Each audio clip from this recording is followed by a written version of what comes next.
So, Michael, I have a question that was unanswered from the last session. Right.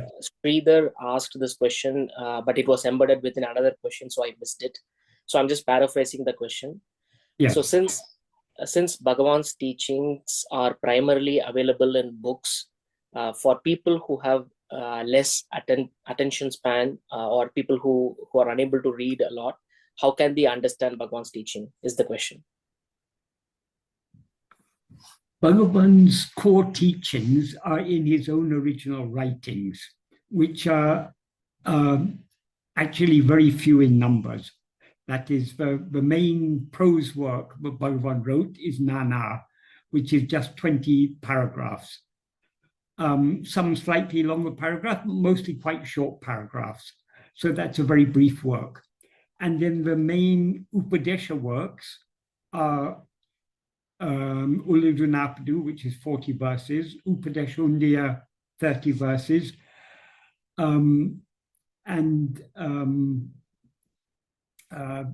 Atma-vichara, just 5 verses, Ekama Panchika Maplapatu. Uludunapadu and Bandham is mostly translated verses, some original verses by Bhagavan, and then Arunachal Stuti Panchakam. So in all, I think it's less than 300 verses, original verses, Bhagavan has written. So we don't need to read a lot. What we need is to read deeply. In the 16th paragraph of Nana, where Bhagavan says, ask, what is the use of going on reading without limit? So vast amount of reading is not actually helpful. But what we do, we should read selectively, and the best reading to select is Bhagavan's own original writings, and we should read deeply. That is, once we've found something that is really worth reading, and what is worth reading, something is worth reading to the extent to which it encourages us to turn our attention back within. And no writings are as powerful and as emphatic as Bhagavan's own writings for the need to turn within. But ultimately, the reading, and that is the Sravana, and the thinking about what we've read, trying to make sense of it, understand it, they are necessary, but they're not the main thing. The main thing is practice. The Sravana Manana support the practice. And of course, if we haven't read and understood enough, we won't be able to practice properly, because unless we understand what it is we have to investigate, that is, now it seems to us that we are this person, this consisting of body, life, mind, intellect, will, the 5 sheaves. So long as we take this to be ourselves, if we're asked to investigate ourselves, we'll be investigating these things. But these are not ourselves. These are things that we identify with, but which are other than ourselves. We experience them as objects, whereas we are the subject. So what we are to investigate is not any object, but only the subject. Not anything known, but only the knower. Not any object of awareness, but the awareness itself. So a certain amount of reading is necessary in order to understand correctly. And repeated reading of the same text keeps the ideas fresh in our mind. And as we go deeper in the practice, these texts that Bhagavan has written become more and more meaningful to us. That is, when we read the text, we can understand the meaning, but the meaning is only part of it. Behind the meaning, there's a huge amount of implication. And that implication reveals itself to us as we go deeper in the practice. So vast amounts of reading is not necessary in this path. Selective reading and deep reading is what is most helpful, most supportive to the practice. Thank you, Michael. Right. Yeah, I have a question. So in the Yeah, practice, like when we try to do self-investigation, the I is not the object. So the I itself is what is doing, initiating the practice. So when yeah, I focus on the I, everything seems to be like goes on pause, or like there is some kind of a silence. yes, Um, uh, Whenever any thought or anything comes up, I realize that okay, that is an object. Okay, I am focusing on something. Then I try to go back again. yes. That's what I'm trying to do. But uh, I don't feel any like happiness or anything in that state. It's just like complete silence. Of course, there are no trouble, no suffering, no problems. It's Yeah. just complete silence. But it's just there for 1 or 2 seconds, and then it again comes out, and then I'll try again. Is this the correct practice, or I have to go a little Yes, bit more deeper? it is the correct practice. If we are thrill seekers, there are so many things we can go and do. We can do parachuting or bungee jumping or fast driving fast cars. That type of happiness that type of thrill we're not going to get from self-investigation. But that is not true happiness. That is just a transitory pleasure that people derive from an adrenaline rush or whatever it is. But the true happiness, happiness is our real nature.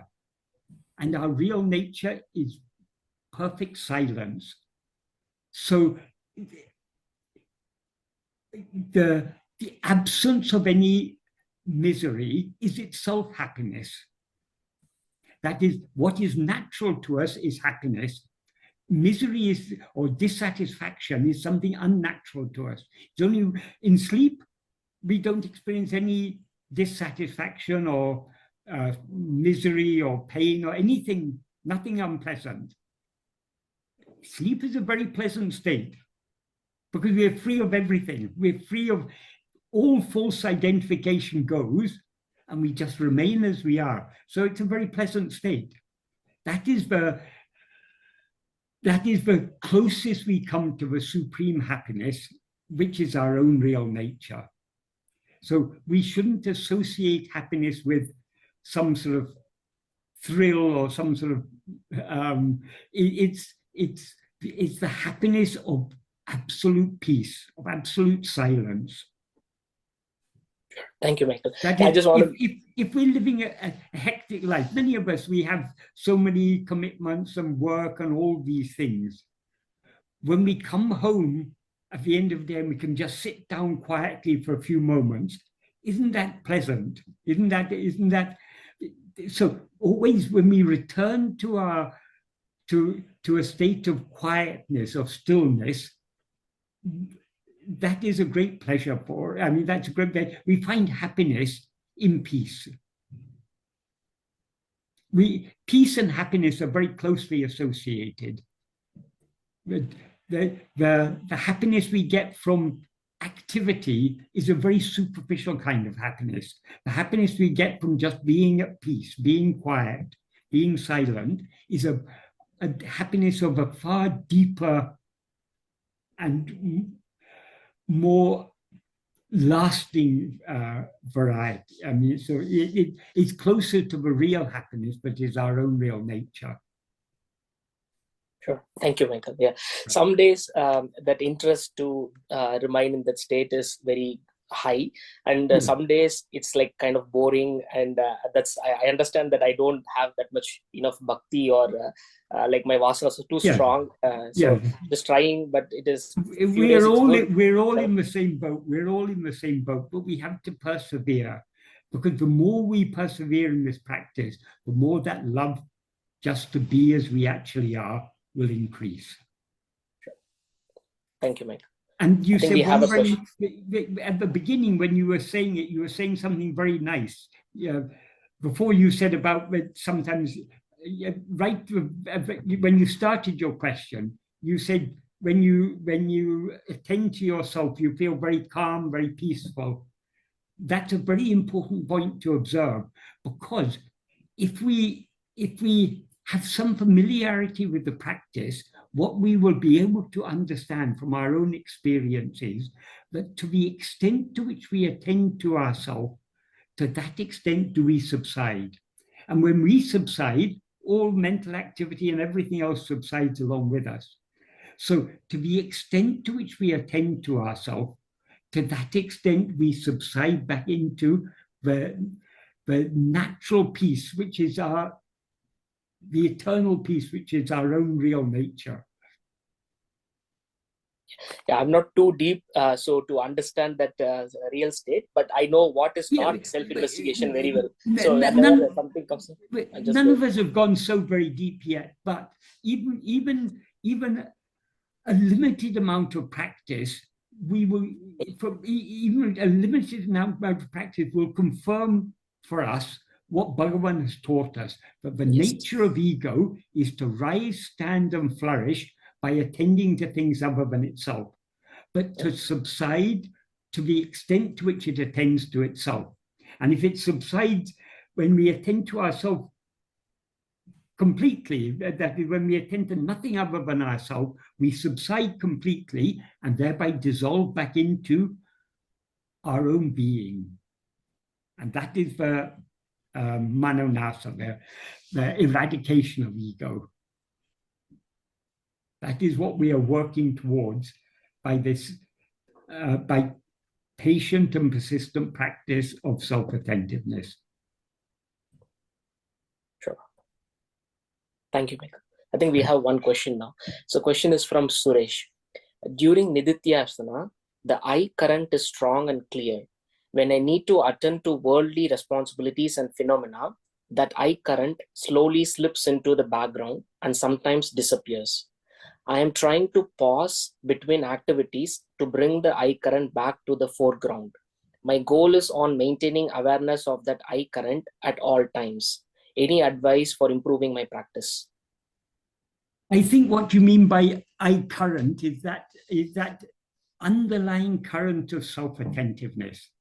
That is, we are always aware of our own existence, our own being. We're always aware I am. But generally, because our mind is rushing out towards so many external things, we take our being for granted. We overlook it, and because but we never cease to be aware I am. Whatever we are doing, I am doing this. Whatever we are knowing, I am knowing this. Whatever we're experiencing, I am experiencing this. We may not be thinking that, but if we asked, who is experiencing this? Who is knowing this? Who is doing this? I am. So that I is always there in the background. In self-investigation, we are trying to shift our attention away from all that appears back to ourselves, the one to whom it appears. And when we are able to hold on to that, there is a subtle current of self-attentiveness that will go on underlying all other activities. Of course, it requires effort. It requires effort because if we don't make effort to hold on to that, the nature of the mind is to always go outwards. That's why in the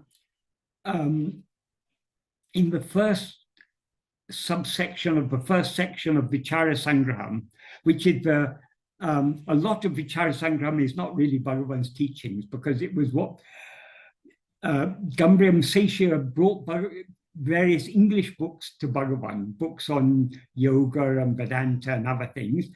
And he passages that he couldn't understand, he asked Bhagavan to explain to him. So Bhagavan wrote simple Tamil summaries of these books that Gambriyam Sesha had brought to him. So a lot of Vichara Sangraham is not really Bhagavan's teachings, but some portions where Gambriyam Sesha asked for further clarification, then Bhagavan gave his own clarification. So one of the best portions of Vichara Sangraham is the first subsection of the first section.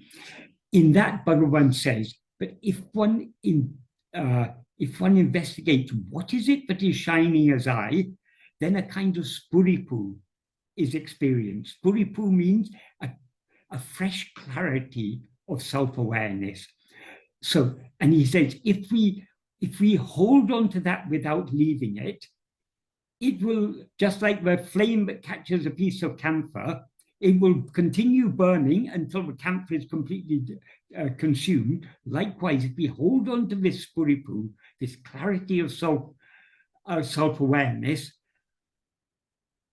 until if we hold on to it, it will consume ego, and it will subside only when ego is destroyed. That is, the effort to hold on to it will subside.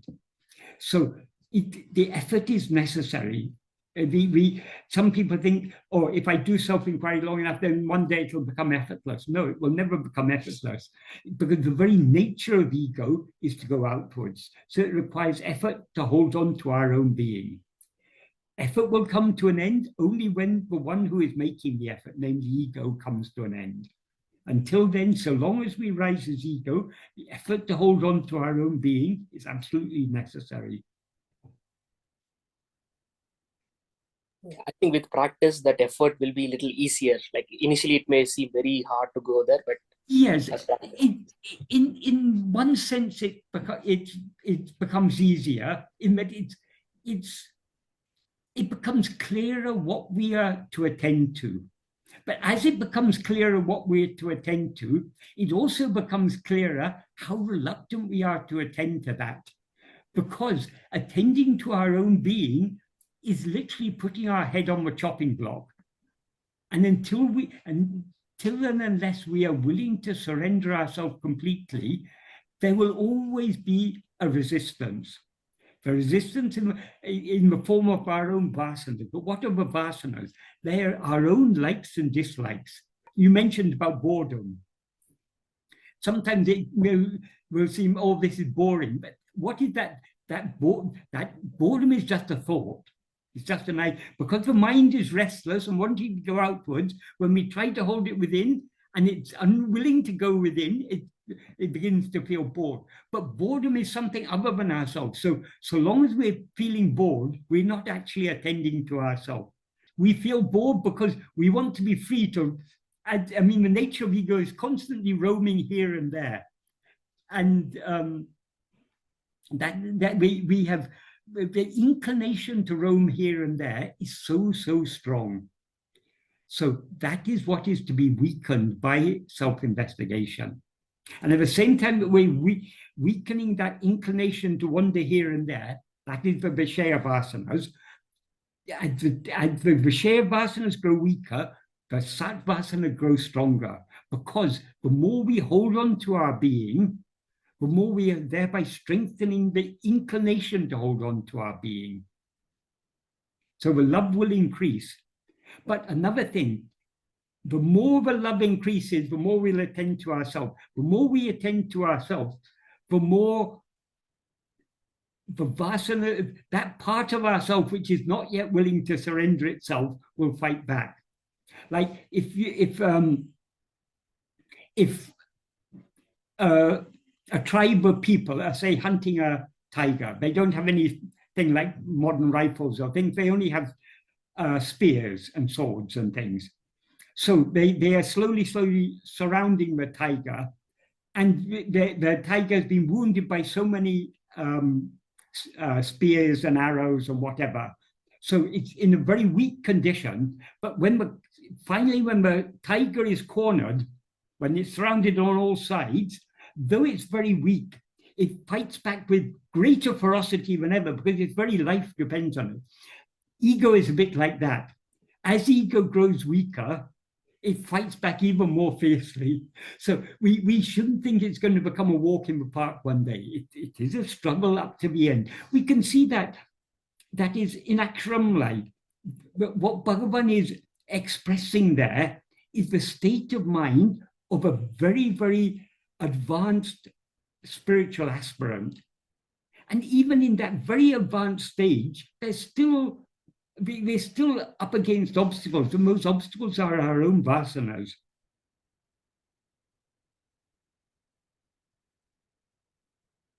That's why he says, Pokum varavumil poduveli inilaro poratankatarunachala. Show me that warfare of grace. The implication is, show me the successful outcome of that warfare. So this sadhana is a warfare. Bhagavan sometimes said, I think there's a verse in Guru Vachaka Kavai where Murugan has recorded this, in which Bhagavan says, in all Puranas, there's so many stories about the Devas and Asuras, the battle between the Devas and Asuras, and God coming finally in the form of Mahavishnu to kill Narakasura, in the form of Durga to kill Mahishasura. And it's like there's so many, all these stories. What these are all representing, Bhagavan said, this is the battle that is going on in the heart of every devotee between the Satvasana and the Vishaya Vasanas.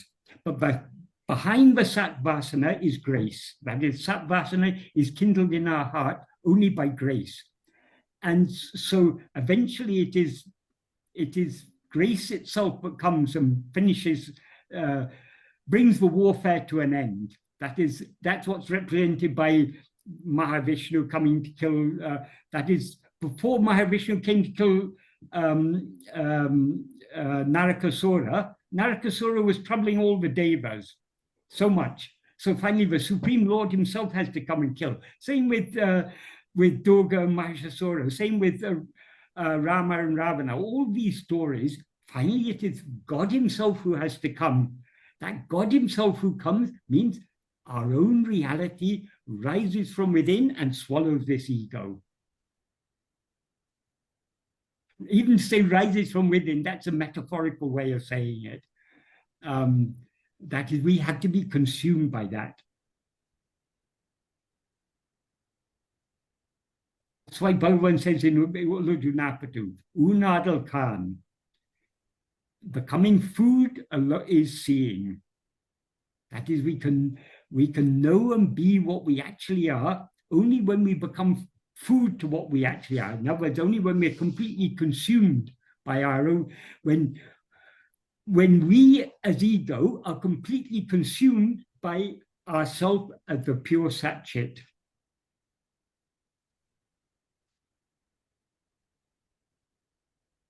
Thank you, Michael.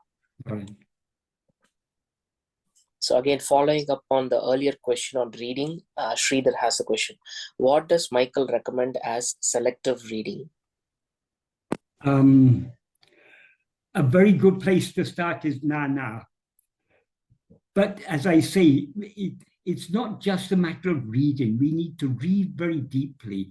The mere Sravana by itself is insufficient. We need to think deeply about it and imbibe what is being said there and understand why Bhagavan says that. So we need to, the manana is also very, very important. Obviously Sravana is necessary, but more efficacious than Sravana is the manana. More efficacious than the manana is Nididhyasana. In Viveka Chudamani, I think, I can't remember what the numbers are, but it's something, I think Adi Shankara says something to the effect that 100 times more effective than the Sravana is the manana. And 100,000, a lakh times more effective than the manana is the Nididhyasana. That doesn't mean that we can leave aside manana and Sravana and take straight to Nididhyasana. The Sravana and manana are what are underpinning the Nididhyasana, always giving us the, guiding us, giving us the clarity and giving us the encouragement. So the Sravana Manana should continue to the end.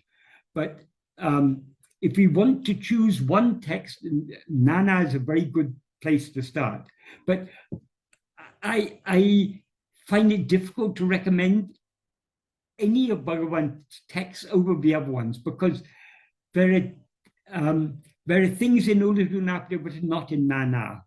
There are things in Nana, I mean, it's essentially on the same subject, but Bhagavan is giving us very useful pointers in Uludunapadu, but we don't find in Nana. And in Nana, he gives us very useful pointers that we don't find in Uludunapadu. And likewise with Upadesha. And we shouldn't neglect Arunachal Panchakam because the driving force in this, behind Nididhyasana is love. And that love aspect of the practice is what Bhagavan has. That is, if we meditate on the meaning of Bhagavan's verses in Aksharam and really understand what Bhagavan is saying there, what he's talking about, that will be a great encouragement to us in this practice. And it will help us to understand how very important this love is.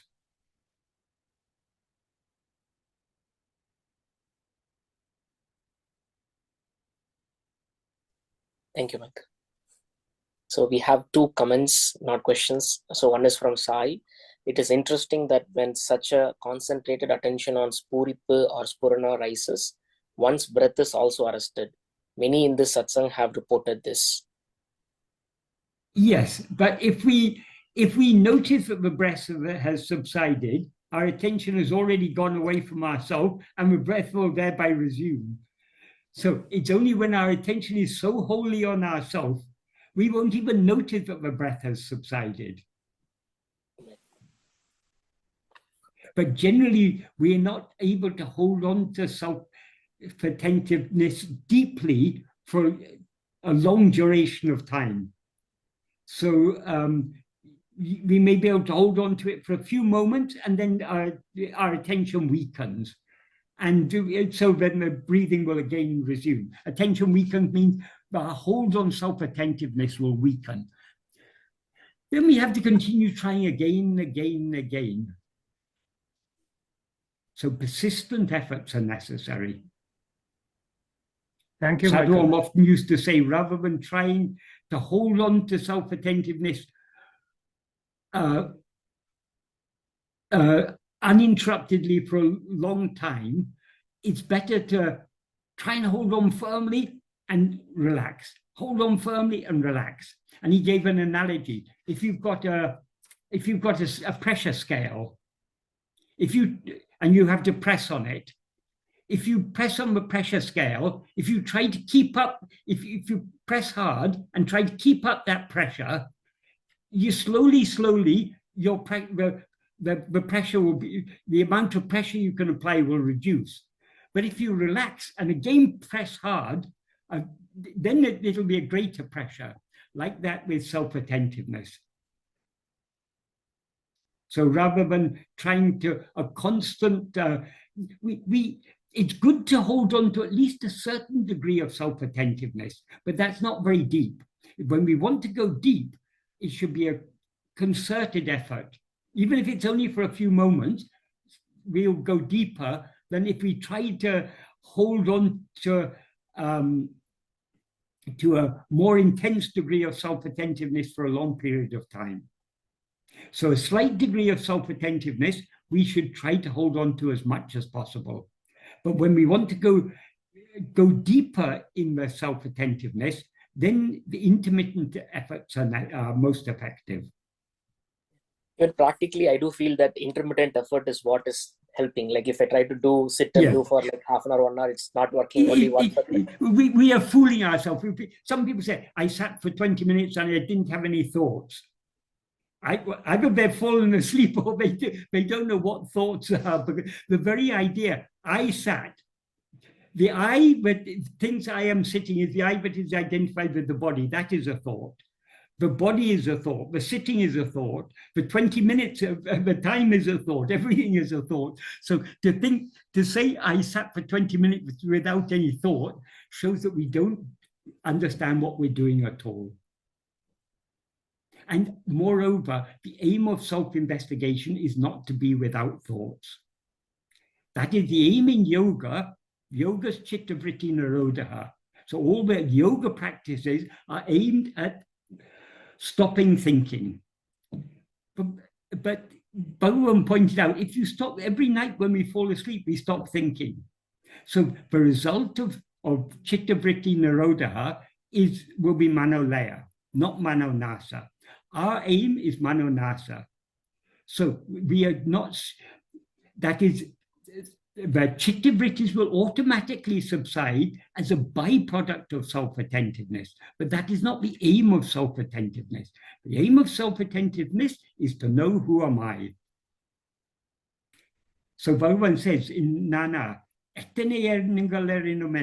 however many thoughts arise, so what? As and when each thought arises, we need to investigate to whom it is the tourism. We need to turn our attention back to ourselves. That means we shouldn't be fighting with the thoughts, trying to stop the thoughts.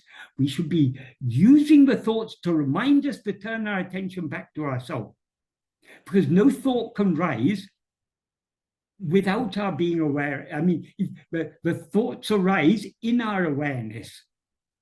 So the underlying, the substratum of all thoughts is the awareness I am. So rather than attending to the thoughts, we should attend to the awareness I am. If we attend to that awareness I am, the thought will automatically subside. But that's a byproduct. That's not our aim. In the last line of verse 6 of Arunachashtakam, he says, Nindrida Sendrida Ninevida Vendre. Let them go on or let them stop. They're not other than you. Other than you means, he says in the first line of that verse, well, who is you? He's addressing Arunachala, but what is Arunachala? He says, Undoru Porul, there is one substance, Arivoli, the light of awareness, Ulame Ni, the heart, you. So Arunachala is the heart, the light of awareness, the one reality, the one true substance. So nothing else can be apart from him. So let these thoughts appear or disappear. Let the world appear or disappear. What is it to us? We need to hold on to Arunachala. That is to the heart, the light of awareness.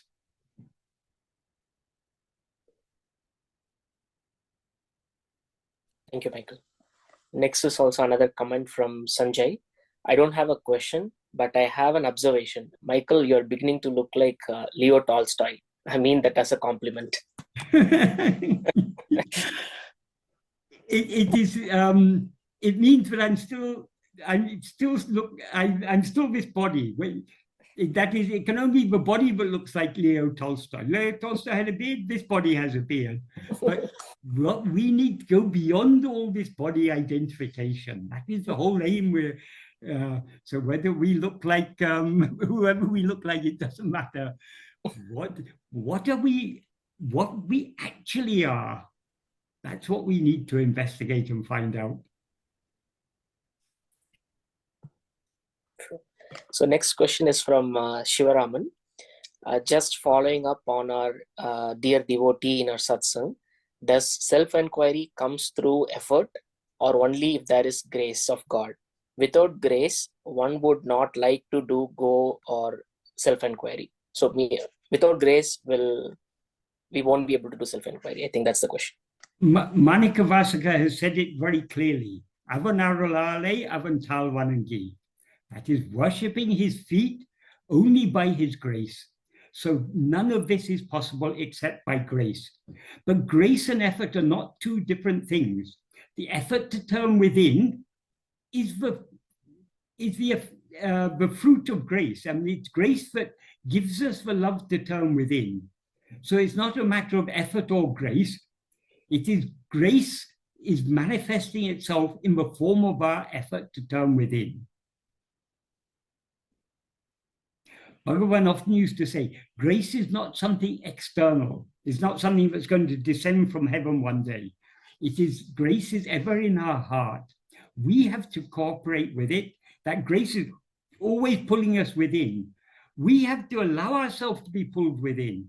So the effort we make to turn within is our cooperating with grace. But even that willingness to cooperate with grace is only the effect of grace. That's why Bhagavan said, grace is the beginning, the middle, and the end. It's grace that draws us to this path. It's grace that leads us along this path. And it is grace that will finally swallow us at the end. So it's all a matter of grace. And without grace, we would have no inclination to make any effort to turn within.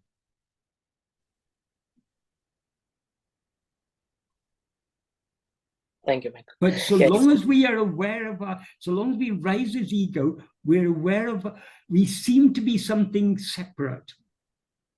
And so long as we have that sense of separation, then we have to take responsibility for the effort.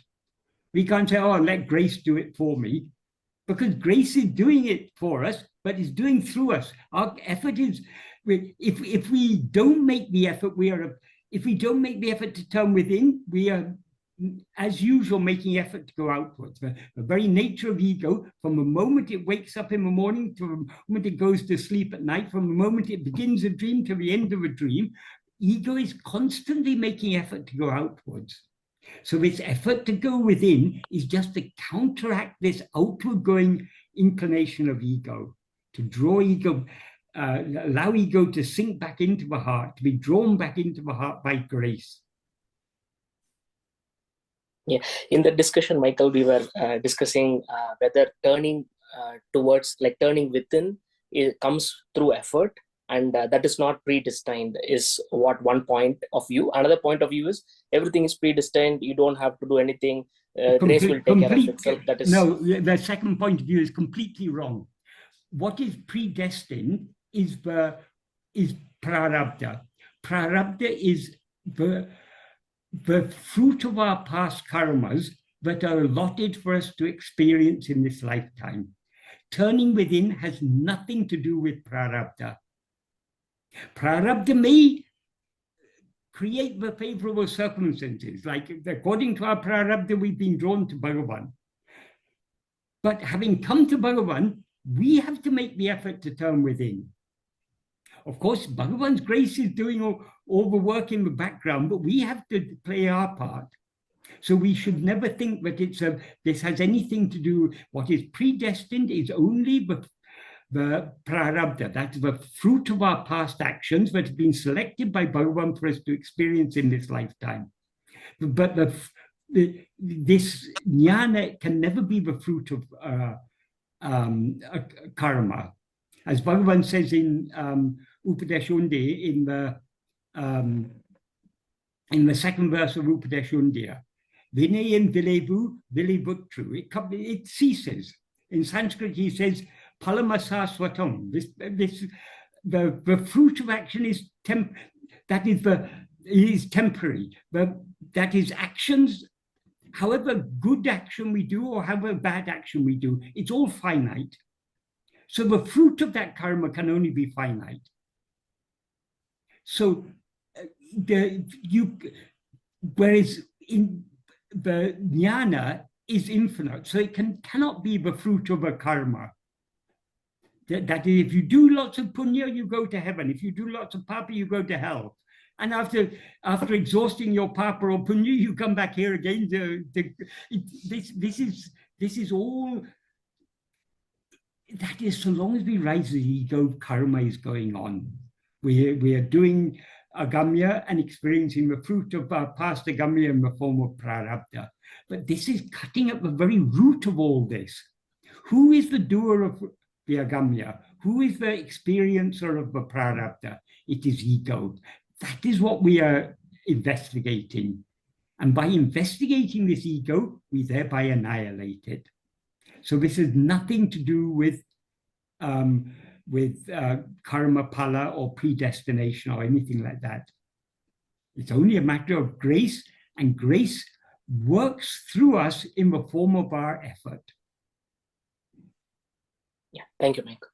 But we shouldn't just think, oh, then let grace make me make the effort. Until grace makes me make the effort, let me continue living my life as before, seeking pleasures here, there, and everywhere. That's not going to work. We have to willingly cooperate with grace. We need to have that love to turn within. That love to turn within comes only from grace. But we have to cooperate with grace to cultivate that love in our heart. Thank you, Mike. All right. So Bhagavan's response to physical death is unique and very deep. How do you want us to observe remember, celebrate, or mourn you after your liberation from your bodily form? Question mark. Right. Okay. Well, we shouldn't be concerned about the liberation of others, because let others be liberated or not liberated, it's no use to us. It's our own liberation we should be seeking. And liberation is nothing but the annihilation of ego. So we should, if we want to celebrate Bhagavan's, that is the death that Bhagavan underwent when he was, when that boy Venkataraman was 16 years old, the I that was aware of itself as I am Venkataraman, that I turned within and was swallowed within, and what then remained was the light of pure awareness, the Satchit, which is Arunachala itself. So it's only Arunachala shining through the body of Bhagavan after that. There's no ego there. If we want to celebrate that, the best way to celebrate that is to experience it ourselves by turning within.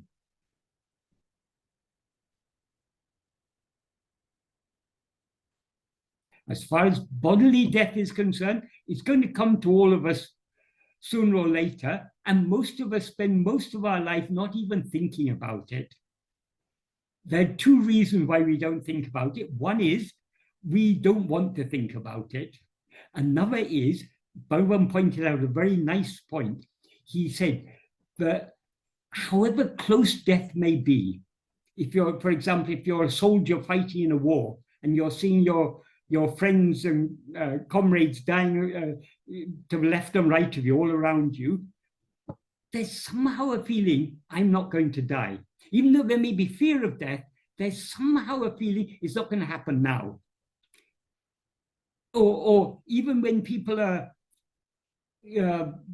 growing very old or very sick, and they're coming very near to death, death never seems real to us. The reason is because what we actually are is deathless. Death is only for the body.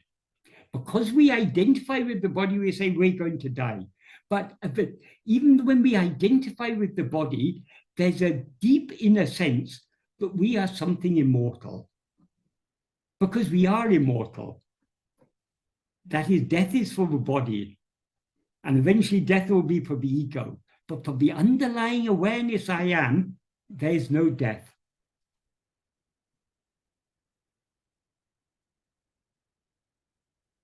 Asatoma Sargamaya, from unreality lead me to reality.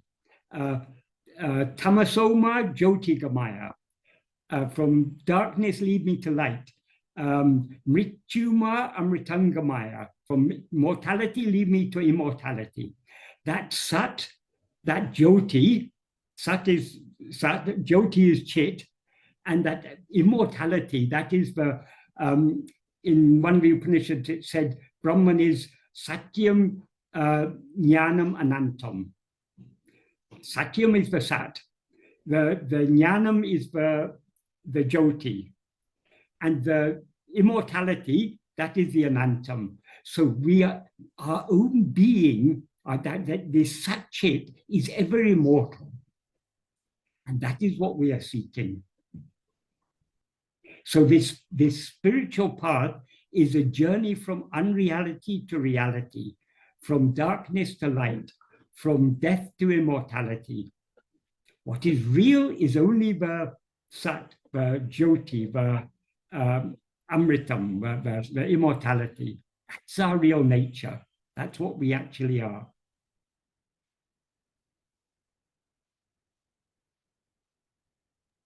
Thank you, Michael. The next question is from Hema.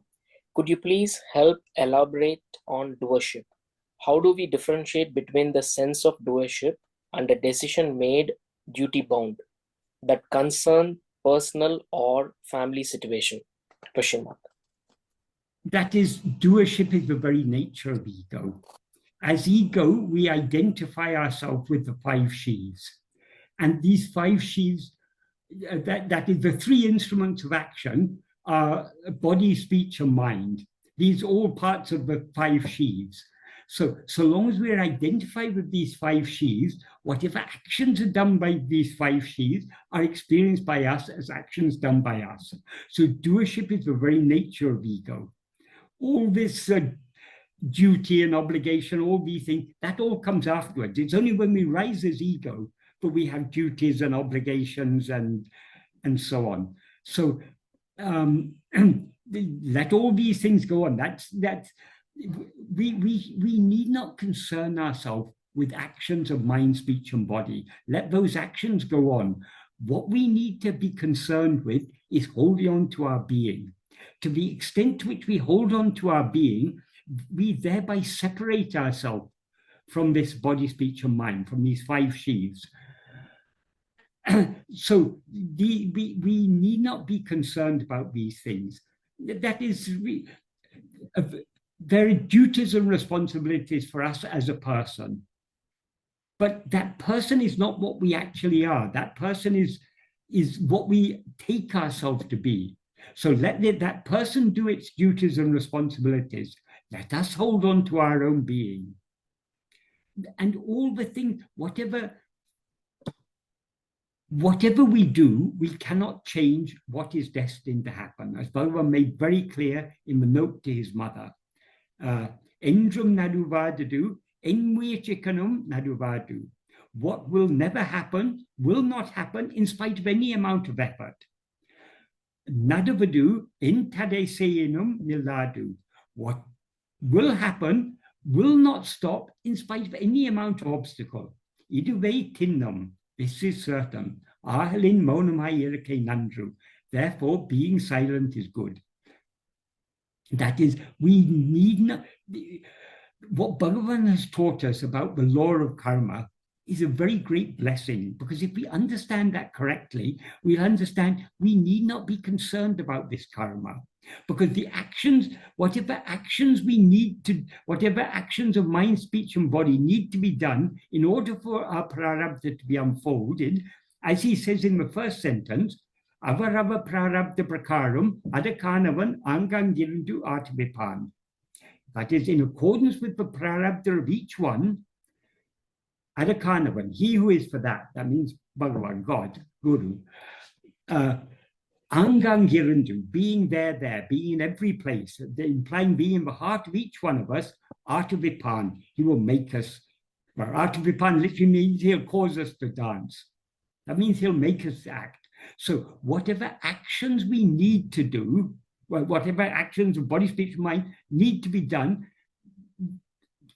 Bhagavan will make those actions happen. So we need not concern ourselves with these things. So the only thing we need to concern ourselves with is monamai irake, being silent. What does being silent mean? Does it mean we have to sit like a rock and not do anything? No. Because the problem is not the actions of our body, speech, and mind. The problem is our identification with the body, speech, and mind. So monamai irake means not rising as ego. And in order to avoid rising as ego, we need to hold on to our own being. So that if we really understood Bhagavan correctly, we will understand we have no responsibility whatsoever other than holding on to our own being. Whatever responsibility this person whom we take ourselves to be, whatever responsibility that person has, that person will be made to do in accordance with prarabdha. The trouble is, though we've all read what Bhagavan has taught us, we all understand at a certain superficial level, we are not deeply convinced of this. If we were deeply convinced of this, we would not rise to think anything or to attend to anything other than ourselves. The fact that we're constantly rising and attending to things other than ourselves shows we still haven't truly understood what Bhagavan is telling us.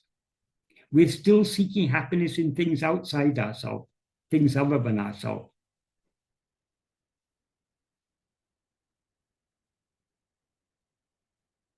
Why this practice is so important.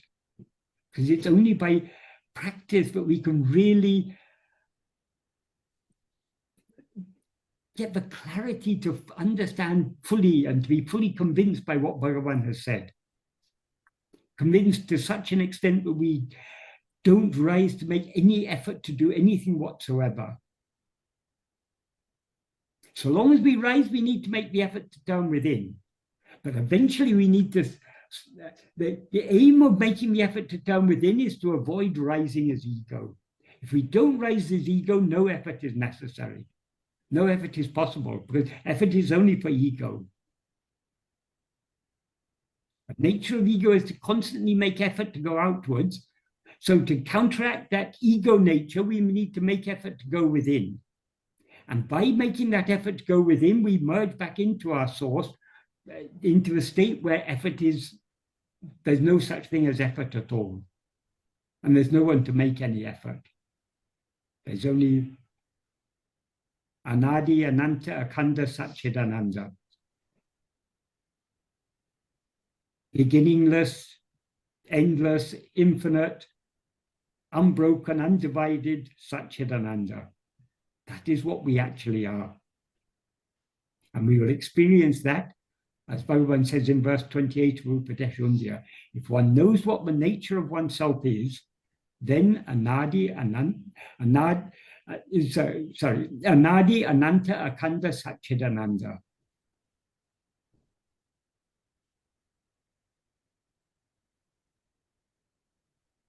Thank you, Michael. Okay, next question is from Sanjay. Am I answering these questions adequately? Because sometimes I begin to answer the question, and after some time I've forgotten the question and I go on talking. But I hope I'm answering the questions adequately. Yes, you are. And Hema, if you have follow-up questions, please put it in the chat or feel free to ask Michael. Okay. The next question is from Sanjay. Following up on Sridhar's question on selective reading, if one read verse 28 of Ulladhu Narpadu, and after having done so and followed it by doing self-enquiry, and then if he sat down to read any of the other verses by Bhagavan, wouldn't that help in understanding the import of his teachings? Yes. Yes, that is this Shravana, Manana, Nididhyasana. These are to go on hand in hand. If you listen to some people who give lectures on this Advaita philosophy, they first you have to do the Shravana. You have to know what is said. Then you have to do the Manana. You have to understand what is said. And finally, you have to do the Nididhyasana. As if it's, you tick off, okay, I finished my Shravana, now I have to do the Manana, tick off the Manana, then I have to do the Nididhyasana. It's not like that. It's an iterative process. That is we do some Shravana, we understand something, we think about it, try to make sense of it, and try to put it into practice. When we put it into practice, we get a little bit more clarity. When we come back to the Shravana, we then understand more of what Bhagavan is saying. And then our Manana becomes deeper. And then our Nididhyasana becomes deeper. And if the Nididhyasana becomes deeper, then our Shravana becomes deeper. So these three should go on hand in hand. That is, all the time we should be we should be repeatedly reading Bhagavan's works. We should be thinking about them. That should be in our mind at all times. And most important, we should be putting it into practice. Because if we are doing the Shravana properly, that Shravana will itself turn our attention back to ourselves.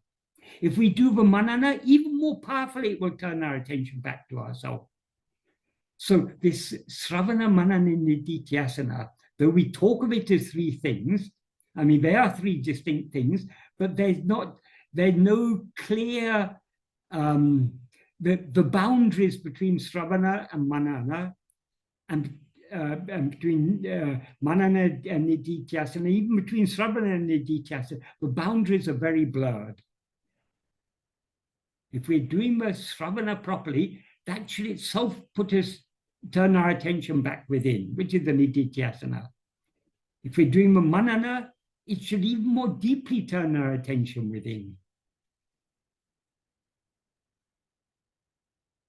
Again, I'm not sure if I answered the question adequately, but I hope what I said was a useful answer. Yes, it is, Michael. Thank you.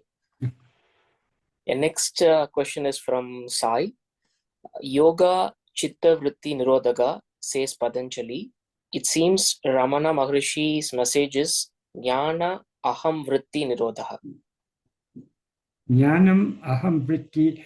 Yes, that is by all chitta vrittis will end only with the first vritti, the root vritti is the aham vritti, that is ego. And ego can be, that is, ego often goes into the state of Manolaya. Every night when we fall asleep, we go into a state of Manolaya. So Manolaya, there's nothing special about Manolaya.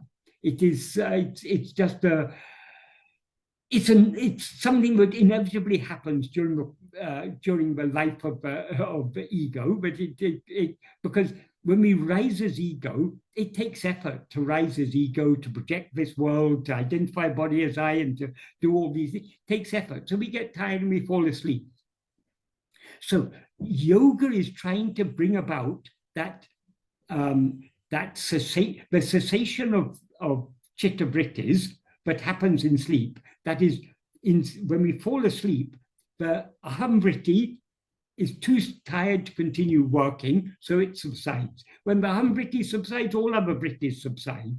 So sleep is a state of manolaya. In yoga, they're trying to bring about that state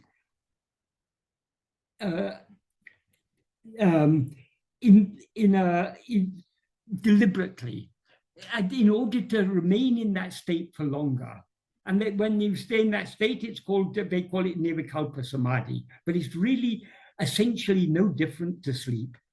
But until ego is annihilated, it will continue rising again and again. This is what Bhagavan points out in verse 13 of Upadesha Undiyar. That's in verse 11 and 12. He explains the efficacy of pranayama. But the mind and breath are like two branches coming from a single root. So if you control the breath, you will thereby control the mind. If you control the mind, you will thereby control the breath. So pranayama is a technique is a means to bring about a certain degree of calmness of mind. And if you take it far enough, you can even bring about manolaya, complete manolaya. But as Bhagavan he then points out in verse 13 that dissolution of mind is of two kinds, laya and nasa. What is subsided in laya will rise again. If its form dies, it will not rise again. So Bhagavan clearly indicates in that verse that our aim is not manolaya, but manonasa. And then in the 14th verse, he points out how to bring about that manonasa. He said that mind which can be restrained by means of breath restraint, that mind will die only if it is sent on the all-vari. All-vari is a very deep word, a deep term Bhagavan has used there, because it has the superficial meaning people take. All-vari means one path. But it's not just any one path, it's the one path. What is that one path? That is the second meaning of all-vari. The second and actually the most important meaning of all-vari.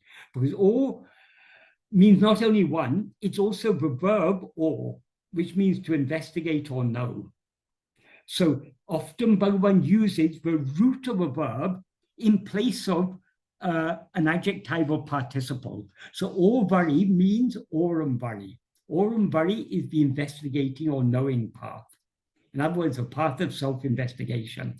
So what Bhagavan implies there is only though you can restrain the mind to a greater or lesser extent by means of pranayama, in order to destroy that mind, that you can destroy the mind only by sending the mind on this path of self-investigation. In other words, turning the mind back within.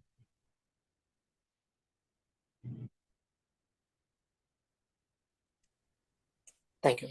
That's why it's recorded in, I think, in Lakshman Sharma's recorded it in towards the end of Mahayoga. There's I think a chapter on more sayings of the sage or something in which he's recorded this, and it's also, I think, recorded in talks and maybe also in Maharsha's Gospel. I don't know, but definitely in talks and in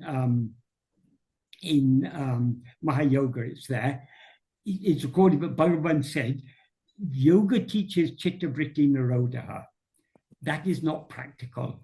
What we teach here is the practical way, which is Atma-vichara. Atma-vichara is another term for Atma-vichara, self-investigation. Because only by self-investigation can you eradicate ego. And only when ego is eradicated do you achieve manonasa. Otherwise, any other practice can bring about a temporary subsidence of ego, and therefore a temporary subsidence of all other mental activity, but you cannot bring about the annihilation of ego by any means other than Atma-vichara. Why is that? There's a very simple reason. Ego is a false awareness of ourself. It's awareness of ourself as something other than what we actually are. That is, as ego, we're always aware of ourselves as I am this body. So it's a false awareness of ourself. That false awareness can be destroyed only by correct awareness. So in order to destroy ego, we as ego need to be aware of ourselves as we actually are. As soon as ego becomes aware of itself as it actually is, it ceases to be ego and remains as it actually is, which is pure Satchit, pure being awareness.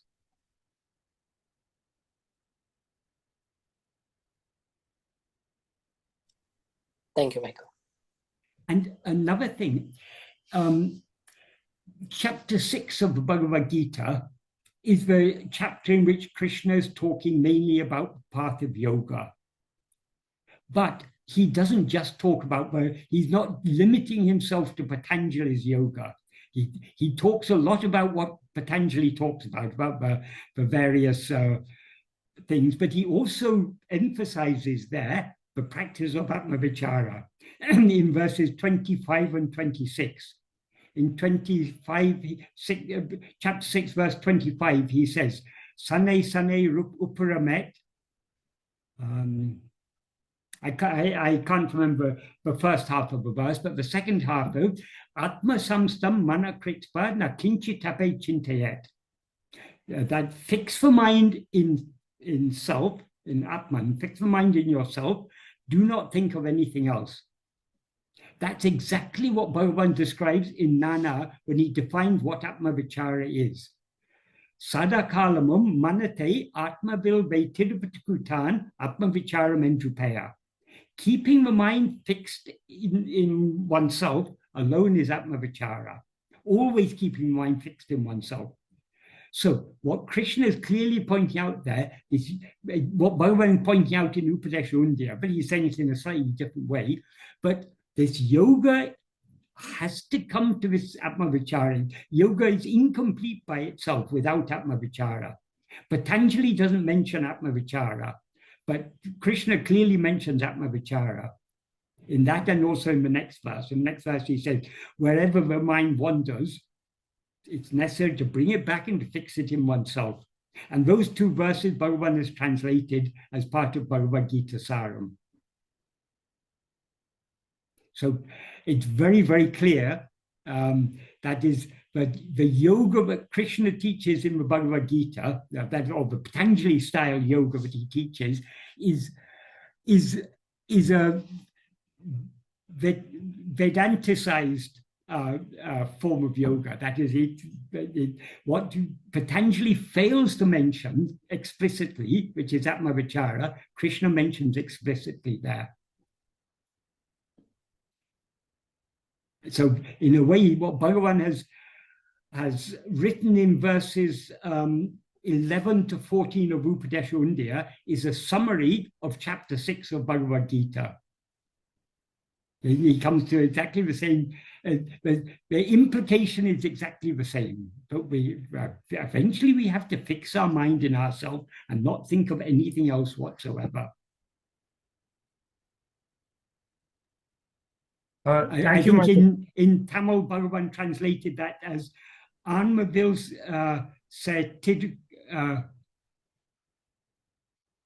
Chittate Anmavil Titika Matreduvum Itanium Enidade. Do not think even in the slightest of anything else. It means we have to one-pointedly fixing our attention on ourselves alone. Yes, even in verse 10 of Upadesha Undiyar, Bhagavan says that, he summarizes everything. Adu kanmam bhakti, adu yogamam jnanamum. So he clarifies that yoga, jnana, they're all just similar to Atma-vichara. They're all, Atma-vichara. Yes. They're all contained in it. And also in verse 14 of Uludunapaduanabandam, I'll just get that verse.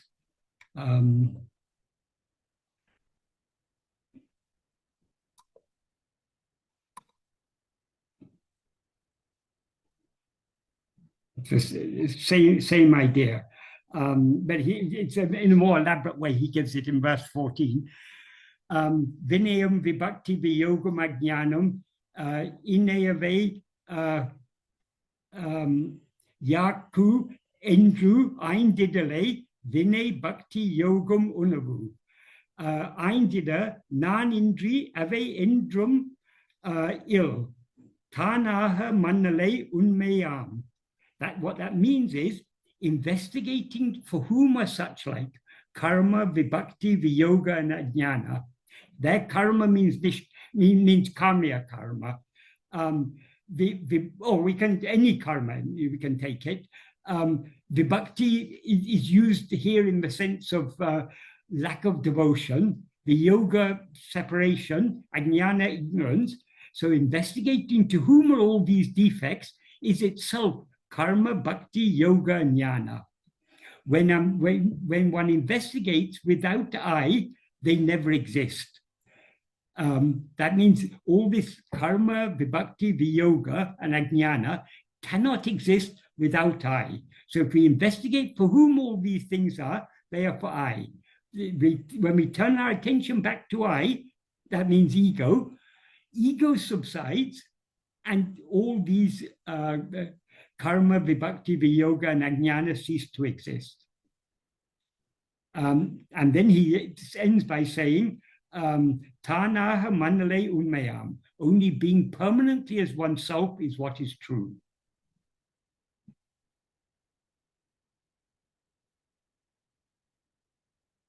And as you say, in the same thing he says in verse 10 of Upadesha Undiyar, subsiding and being in the place from which we rose, that is karma and bhakti, that is yoga and jnana. And how to subside in the place from which we rose? Only by Atma-vichara. As he said in the previous verse, Bhava Balatina, by the strength of Bhava. The Bhava he's referring to in verse 9 is the Bhava he talked about in verse Bhava in the sense of meditation, that is. In verse 8, he talks about Ananya Bhava, meditation on what is not I. In other words, meditation on oneself alone, with the understanding that God is, that he is I, that God is what is shining in our heart as I. That is anatimum uttamam, that is best among all. And then he said, by the strength of that bhava, by the strength of that self-attentiveness, being in sat bhava, in the state of being, which transcends bhavana, transcends all mental activity, that is parabhakti tattva. And then he summarized it in verse 10 by saying, being in the place from which we rose, that is the sat bhava, that itself is all of these four.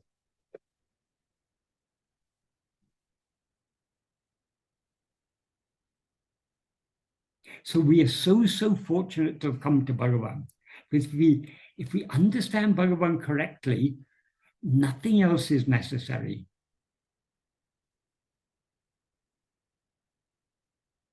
These there's so many other types of practices. They're all useful, but they're only means leading to this path.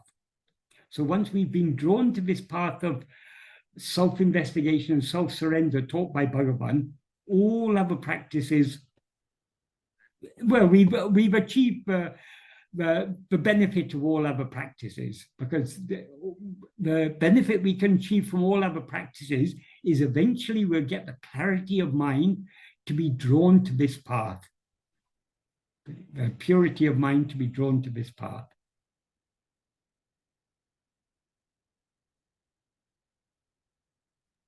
Why is it people don't understand this? It's so clear. It's clear to us, it's not clear to everyone. So why Krishna taught so many different things in the Gita? Because if Arjuna had grasped what Krishna taught from verse 11 to about 25 or so in chapter 2 of the Bhagavad Gita, that's the essence of the whole of Vedanta he gives there. If Arjuna had grasped that, then the rest of the Bhagavad Gita wouldn't have been necessary. But Arjuna was a perfect context for that, because he didn't grasp it, it was necessary for Krishna to teach all the other things that he taught. So Vedanta's like a mother that caters for children of all stages of development. The newborn child, the mother won't give anything other than her breast milk. But the 6-year-old child, she won't be giving him the breast milk, she'll be giving other type of food. And when by the time the child is 20, she'll be giving some other type of food. It's according to the development of the child, different types of food are necessary.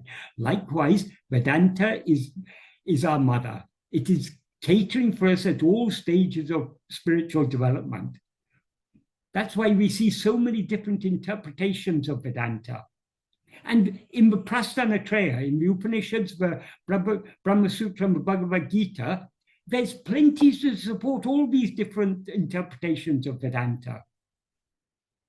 Because it's, so what interpretation of Vedanta appeals to us depends upon the stage of our spiritual development. That's why Bhagavan said it's not necessary to quarrel with anyone else. Others may have other beliefs. It is in that Bhagavan devoted 2 verses of Uladu Napadu just to emphasizing this point, verses 2 and 3.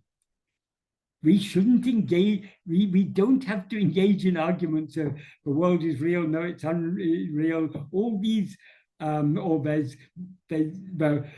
the 3 principles are always the 1 principle, or the 1 principle, the 3 principles are always 3 principles. All these are unnecessary. All that is necessary, what is agreeable to all, is the state without I.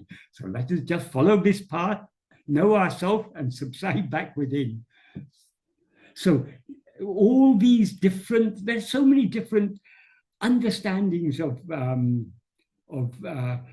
there's so many philosophical interpretations of Vedanta. There's the Dvaita, Vashishta Dvaita, Beda Beda, Chintya Beda Beda, Suddha Dvaita, Dvaita Dvaita, so many different interpretations are there, and so many different practices are there. We see people who are, I mean, essentially, everyone is, that is, nowadays, Hinduism is more or less synonymous with Vedanta, because the majority of people are following Vedanta in one form or another. Even the followers of yoga, though that's a separate school of philosophy, they're actually following Vedanta also, because yoga also has a place in Vedanta, as Krishna makes clear in 6th chapter of the Gita. So ultimately, all forms of modern forms of Hinduism are Vedanta. So all this temple worship, people going to all these different holy places and worshipping in different temples and worshipping different forms of God, and all these Puranas and different stories and everything. It's all ultimately, it's all has its basis in Vedanta. And Vedanta caters for us at all stages of our spiritual development. So what is clear to us now would not have been clear to us in the past. So we have been led. We are fortunate. We've now reached a stage in our spiritual development, but this is clear. This cream of Vedanta. That is, the cream of Vedanta is Advaita. The cream of Advaita is Bhagavan's teachings. It is Vedanta in its very purest form. No need to keep on reading anymore. Yes, yes.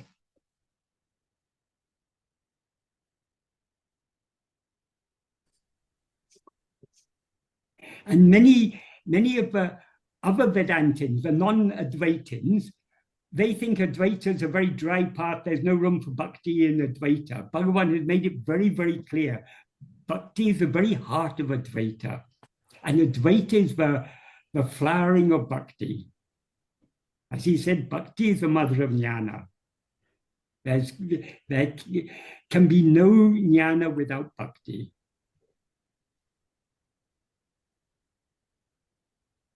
Thank you, Mike.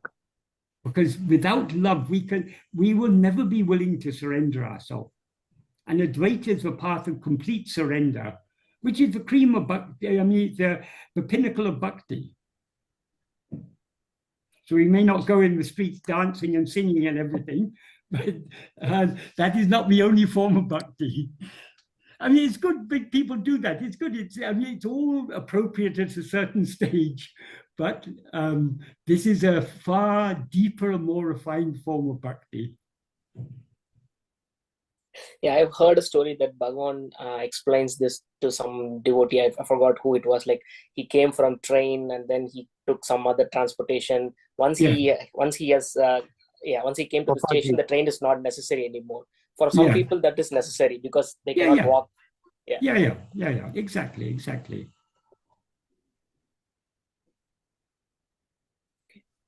The next question, I think you have answered this question already. So this is from Shivaraman. Does this grace to do self-enquiry comes through karmic effort or one's deed or character? Question mark. Karma is action. Action is an outward-going movement of the mind. So self-attentiveness is not a doing, it's a being. Because so long as we attend to anything other than ourselves, our mind is going outwards. There's movement, there's activity. When we turn our attention back towards our being, we as ego subside. And when we subside, all our activity subsides along with us. So Atma-vichara is not an activity, it's a cessation of activity. So we can't call it karmic effort. The effort to do karma is outward going. This is the effort just to be as we actually are. The effort to cease rising. The effort to cease doing. We can cease doing only by ceasing to rise. Because if we rise as ego, ego is always doing. When ego seems to be doing nothing. But once there's a verse in, I think, verse 30 in Order to Naftu Anabandam. Bhagavan says, wait, I'll just get that verse. A nice verse.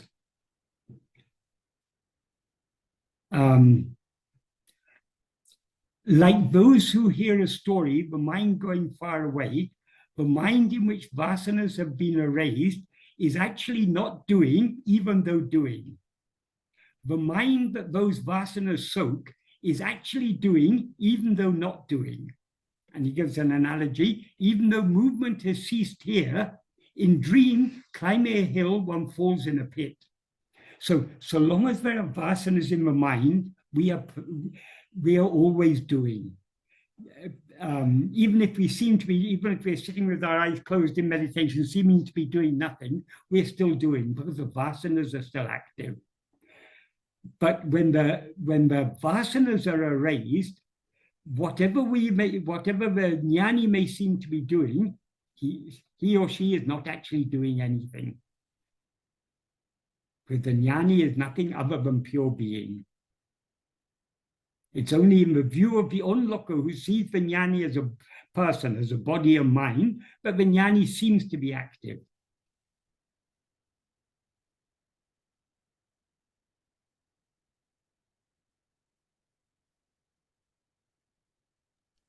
Thank you, Michael. Next, we have some comments from Eric. By means of an extremely courageous intellect, power of discrimination, make the mind motionless little by little. Fix the mind firmly in the self and never think of any other thing. That is chapter 6, verse 25. And then Exactly. he also has given verse that is. But even there, the translation is not so satisfactory. When you say, when it is said, fix the mind in the self, we are objectifying or reifying ourself. There's no such thing as the self. That is, the word self is not referring to any. It's best to consider the word self to be a pronoun rather than a noun, because a pronoun derives its meaning from a context. If you say he out of context, it has no meaning, because which he are you referring to? It's only in a certain context that he or she or it can have a meaning. Likewise with self. And there's no separate thing as the self. That is, everything is itself. This PC in front of me is itself. This table is itself. This chair is itself. I am myself. You are yourself. He is himself. She is herself. It is itself.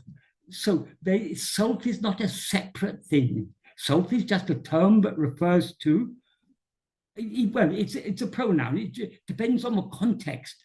So when it is said, when Krishna says that, Atma samstam mana kritva, that means fix your mind in yourself.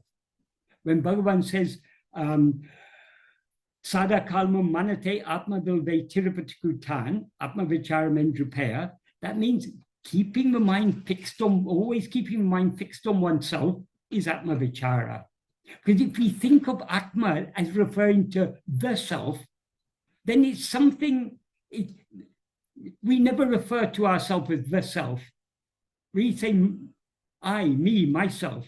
We don't say the self is walking down the street, the self is doing this, the self is doing that. No, it's I myself am doing it. So the way things are translated shows the level of the clarity of understanding of the one who has translated it. So since long before, I mean, in all English books on Bhagavan's teachings, you'll see this term, the self, repeatedly used. But that was being used even earlier, from the time of Vivekananda and probably even earlier. This term, the self, was somehow became the standard translation of the Sanskrit word Atman. But Atman has no fixed meaning. It depends on the context. For example, in verse 16 of Upadeshasaram, Bhagavan says, Chittam Atmanaha Chitvadarsanam. Atmanaha there means its own. Atmanaha is the genitive form of Atman. But it's Chittam Atmanaha Chitvadarsanam. That is the mind seeing its own chitva, its own awareness, its own nature as awareness. That is Tattva Darshanam. So there, Atmanaha is clearly used as a pronoun. But people who've got this fixed idea that Atman is a noun, they mistranslate that verse. And it's the same in so many places. So wherever you see the word self, the self, with a capital S, all it means is you yourself. It doesn't mean anything else.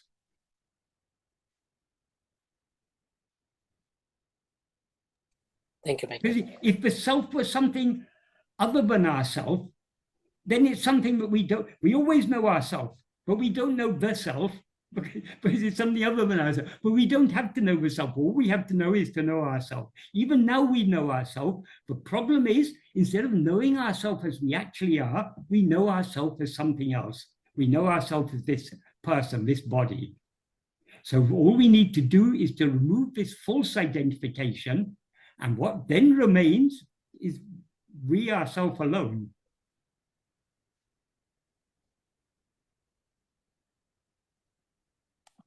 Thank you, Michael. We have a question from Sridhar. Should I be concerned of how far I can make progress in this Janma and worry about if I come back, will I even get this level, or will I wander aimlessly for many more births? What is the use of thinking like that? How can that be useful for us? All Bhagavan asked us to do is to investigate and know who am I.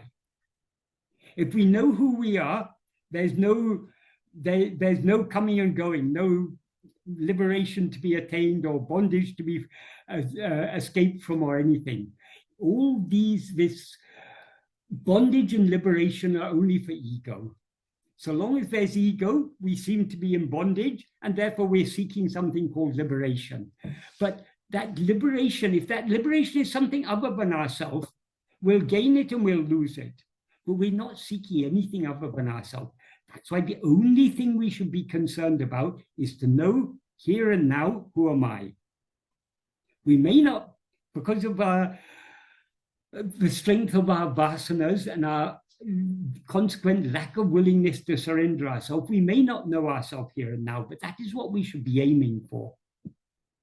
And whether it happens today or happens in 10 years or happens in 10 lives or happens in 10 yugas, what does it matter?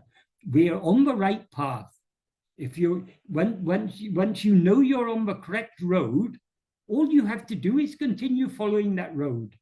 If you follow the road, you'll reach your destination. So Bhagavan has shown us the path. Let's not worry about when we're going to reach the destination. Because if we're thinking about that, that's something other than ourselves. It's something in the future.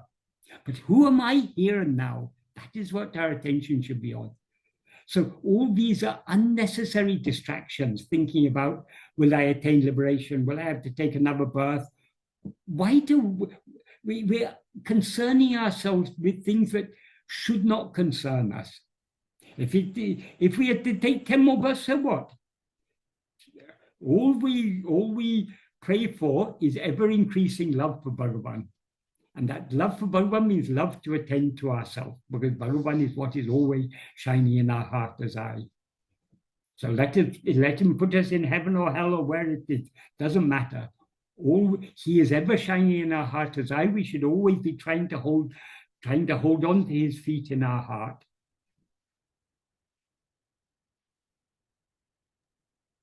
Thank you, Michael. Liberation will happen when we're ready for it. Liberation is available here and now if we're willing to surrender ourselves. The problem is we're not yet willing to surrender ourselves. So a time, if we continue following this path, we will eventually become willing to surrender ourselves completely.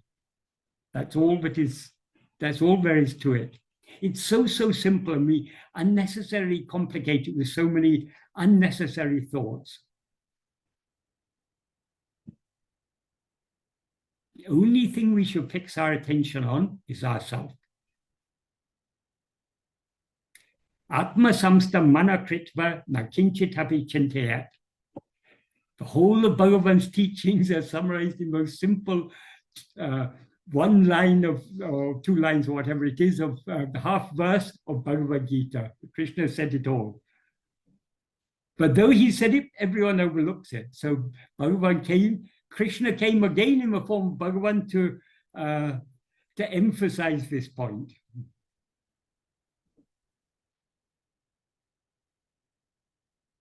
And he doesn't stop with saying Atma-samsta mana kritva, because he knows the nature of the mind is to always go outward. So he emphasizes, do not think of anything else at all. That means all we need to attend to is ourselves.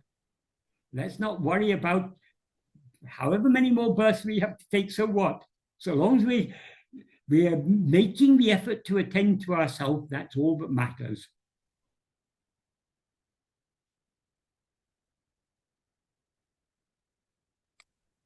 Thank you, Michael. Eric has given verse 26 as well. Towards whatever thing the unsteady mind wanders, from each thing pull it back, fix it always in the self, and make it firmly abide there. Chapter 6, verse 26. Exactly. Rose, I think of verses 27 and 28 of Bhagavad Gita Saram, Bhagavan's, the 42 verses that Bhagavan translated into Tamil. Next question is from Sai. It's a big question, so it's a lengthy question, so I'll read it. Bhagavan has pointed out the inadequacy of Manolaya, as it seems to be the chief goal of Nirvikalpa Samadhi, which does not result in Manonasa. From what Bhagavan himself says, Nirvikalpa Samadhi is different from sleep. Since in Nirvikalpa Samadhi, consciousness is present, unlike in sleep.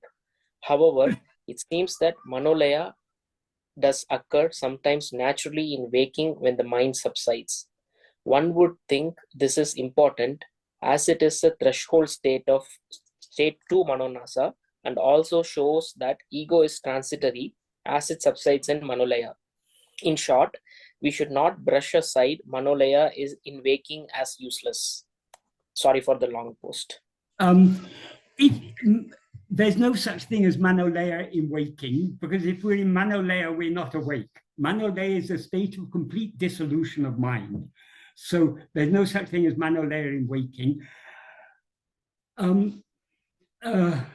There was something that was said there.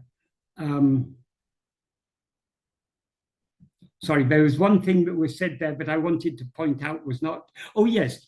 This thing about there being consciousness in Nirvikalpa Samadhi and no consciousness in sleep. Who says there's no consciousness in sleep? Has Bhagavan ever said there's no consciousness in sleep? Bhagavan emphasized sleep is a state of pure awareness. What we are not conscious of in sleep is anything other than ourselves. If we're conscious of anything other than ourselves, then that's a mental state. It's not Manolaya. Manolaya, the mind is dissolved, and therefore there's no awareness of anything other than ourselves. Bhagavan, the way it's recorded in some books, it appears that Bhagavan said that the difference between sleep and Nirvikalpa Samadhi is that in Nirvikalpa Samadhi, the mind is immersed in light. In sleep, it's immersed in darkness. But that is not Bhagavan's view. Bhagavan is pointing out this is what the yogis say.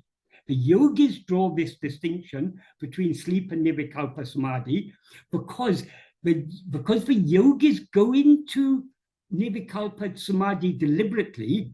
They experience it as a state of light, but they take sleep to be a state of darkness, which shows they still lack the clarity to recognize that sleep is a state, not a state of darkness.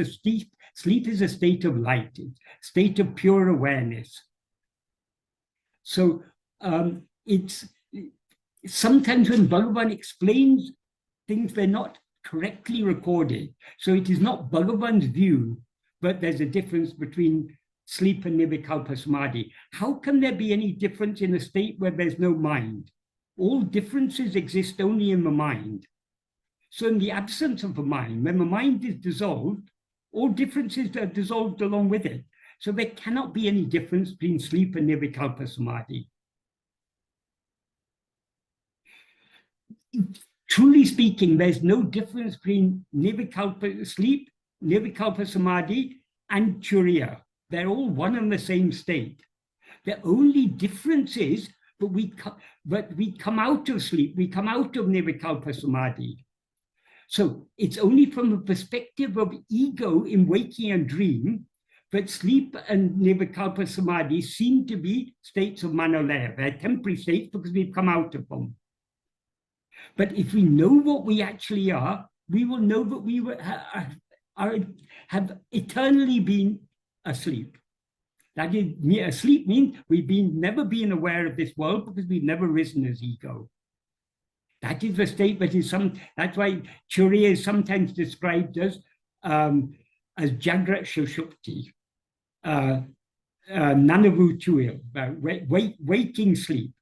It's waking sleep because we are asleep to all phenomena. We sleep to everything other than ourselves, and we're eternally awake to ourselves.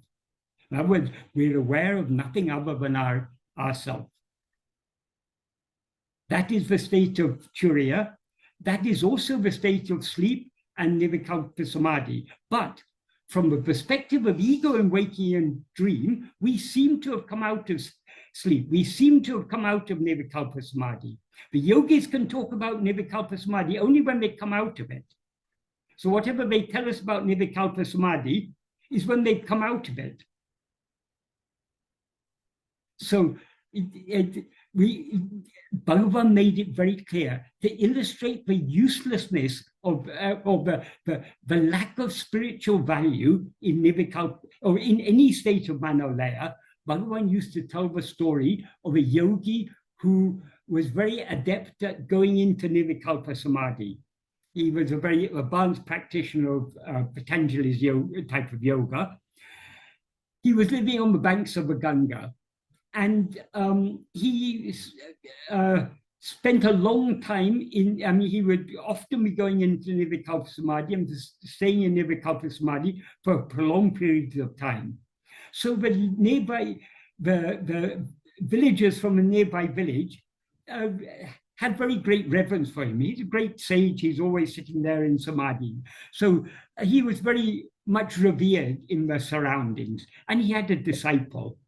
One day when he woke up from Nirvikalpa Samadhi, he felt thirsty. So he asked his disciple to go and fetch water from Ganga, which is just nearby. So his disciple went and with a cup and collected some water and brought it to the yogi. By that time, the yogi had gone back into Samadhi. And that time, he remained in Samadhi for 300 years. When he woke up after 300 years, the first thing he did was he angrily asked, "Where's my water?" Of course, his disciple had passed away hundreds of years before. Even the Ganga had changed course. The Ganga was several miles away. And because the Ganga had moved, the village had also moved. He was just sitting in the middle of a jungle. But what Bhagavan said is, the last thought that was in his mind before he went into Nirvikalpa Samadhi was the first thought that was in his mind when he woke up. That means not even the most superficial thought in the mind is destroyed in spite of remaining in Manolaya for 300 years. So when even the most superficial thought is not destroyed, what about all the vasanas? Vasanas cannot be destroyed in Manolaya because there's no mind in Manolaya. Vasanas are active only in the waking and dream state. So it's only in waking and dream state that we have the choice of either following our Vishaya Vasanas or following the Sat Vasana. If we follow the Vishaya Vasanas, we're going outwards. And if we follow the Sat Vasana, we go within. Follow means we allow ourselves to be swayed by. So when we're swayed by the Sat Vasana, we go within. If we're swayed by Vishaya Vasanas, we go outwards. So in the waking state, we have the choice of either being swayed by Sat Vasana and attending to ourselves, or being swayed by Vishaya Vasanas and attending to other things. When we attend to ourselves, we thereby strengthen the Sat Vasana and weaken the Vishaya Vasanas. So the Vasanas can be, the Vishaya Vasanas can be weakened only in waking and dream, not in sleep, not in Nirvikalpa Samadhi. So Nirvikalpa Samadhi is not at all necessary. If we're following the path of self-investigation, we will never go into Nirvikalpa, this Kevala Nirvikalpa Samadhi. If we go into Kevala Nirvikalpa Samadhi, it's because we let go of the self-attentiveness. So long as we're holding on to self-attentiveness, we cannot be carried away by thoughts, we cannot fall asleep or go into Nirvikalpa Samadhi. We remain in a state of samadhi, that is in a balanced state between we don't get carried away by thoughts on one hand, or by or subside into laya on the other hand.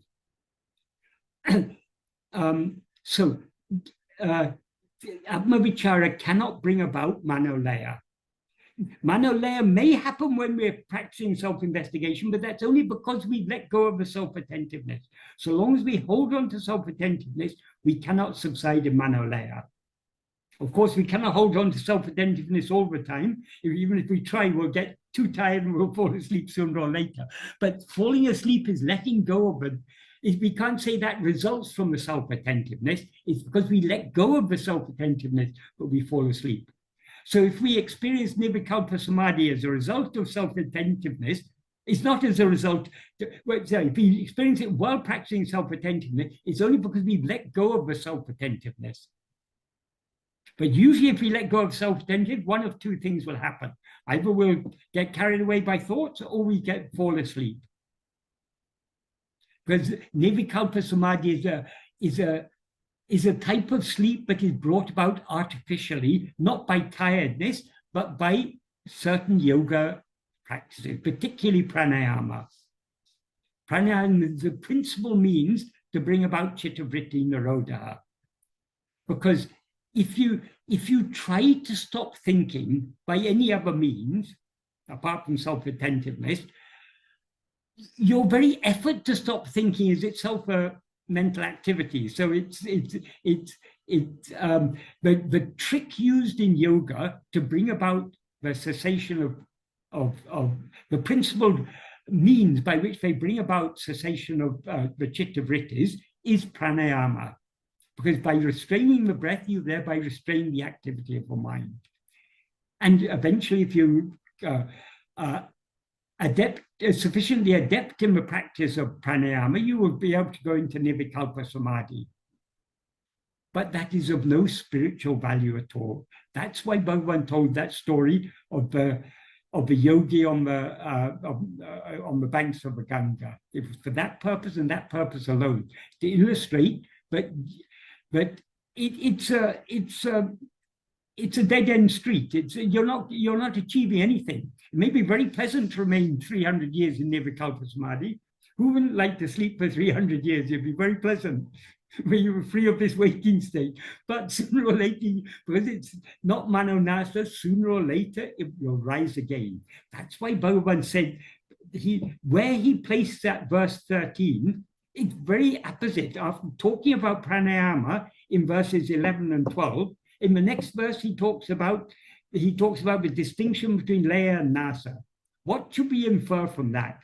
He is pointing out that this, as he says clearly in the 8th paragraph, the last sentence of the 8th paragraph of Nana, he says, pranayama is a means to restrain the mind. It cannot bring about manonasa. He says it unequivocally there. So if with that in mind, if we read Upadeshunda, we will understand what Bhagavan is saying there, but pranayama can only lead to laya, but from laya will rise again. So it's of no value. What we need is manonasa, and manonasa can be achieved only by sending the mind on the aurum vari, the path of investigation. Self-investigation is what is implied.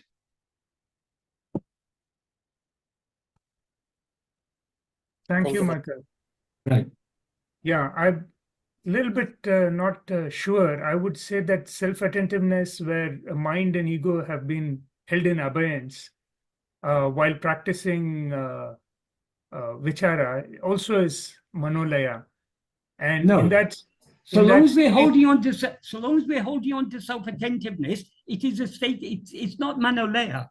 Because mind is, as long as the mind has subsided, I would define that as Manolaya. The mind is not completely, when the mind completely subsides by means of Atma-vichara, it will be destroyed. That is self-attentiveness, attention is a function of the mind or ego. It's only in the state of waking and dream that we can attend to anything. What is attention? It is a selective use of our awareness. That is, when we rise as ego in waking or dream, we project all this multiplicity. But we can't be equally aware of everything. So we have this ability to focus our awareness on one particular thing. That is what is called attention. It's simply a focusing of our awareness on one thing. So in Atma-vichara, instead of focusing our awareness on anything other than ourselves, we're focusing it on ourselves alone. But until we are willing to surrender ourselves completely, we will not be willing to attend to ourselves completely. So we are attending to ourselves, but not exclusively to ourselves. We're still holding on to a certain degree of awareness of things other than ourselves. So when we reach the point where we attend to ourselves so keenly that we cease to be aware of anything else, that is the state of pure awareness, where we're aware of nothing other than ourselves. As soon as we as ego experience ourselves as pure awareness, we cease to be ego and remain as pure awareness. That is how the annihilation of ego is brought about. So there's no room for Manolaya on the path of Atma-vichara.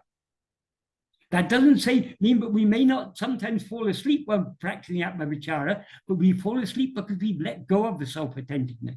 So long as we're holding on to self-attentiveness, we are not in Manolaya.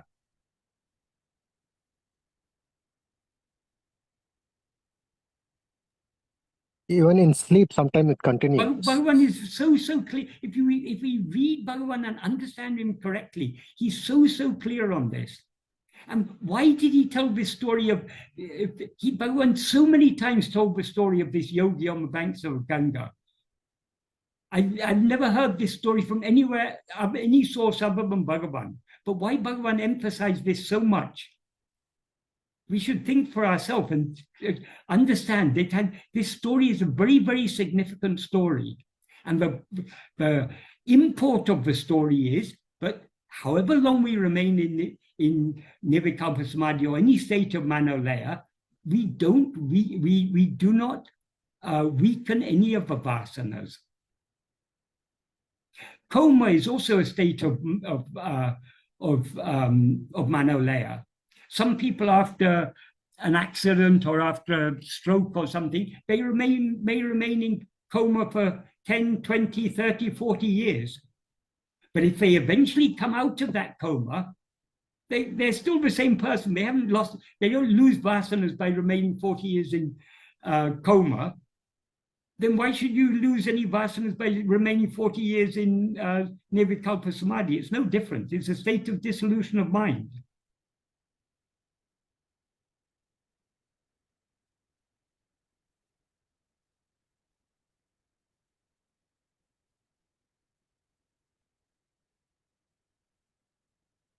That's why it's very important we pay close attention to Bhagavan's teaching and understand them clearly and correctly. Then we won't get all this this idea that Manolaya is of any use whatsoever. Manolaya is very pleasant. We all like to sleep, and we all have to sleep. I mean, it's not. There's no problem with Manolaya. It's just not of any spiritual value. We can make spiritual progress only in the waking and dream states by turning our attention back toward ourselves.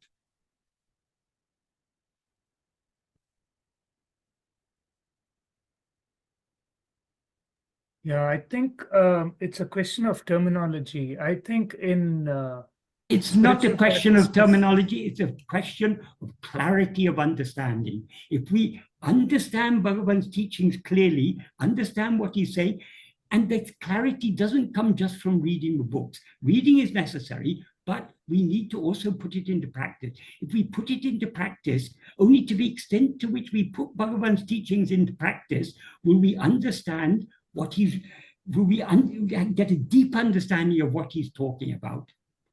And then we'll have no doubt about these things. It's so clear.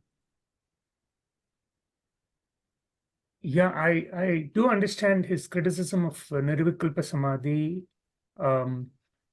When one practices Atma-vichara, or even one is even perhaps not even aware of Atma-vichara, as Bhagavan himself was at the time of realization, one can just be as one really is. And this occurs to, I think, many people in their waking state. They may not be conscious, or some may be conscious, they may be in a sort of a sakshi or a witness state.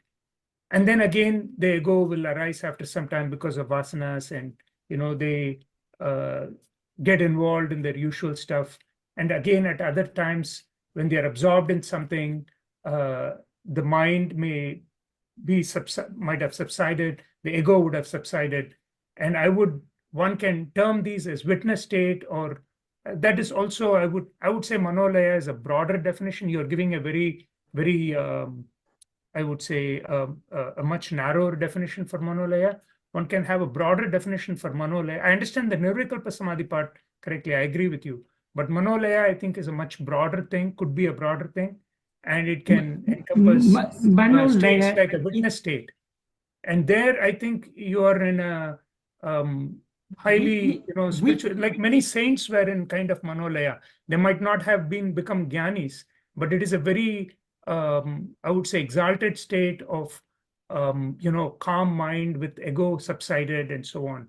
So that's all I'm saying. I'm saying that, we do wander into those states at certain times, and we should simply not, dismiss it, because it tells you, for example, the ego is transitory, that the ego is not permanent. Yeah, but we experience Manolaya every day when we fall asleep.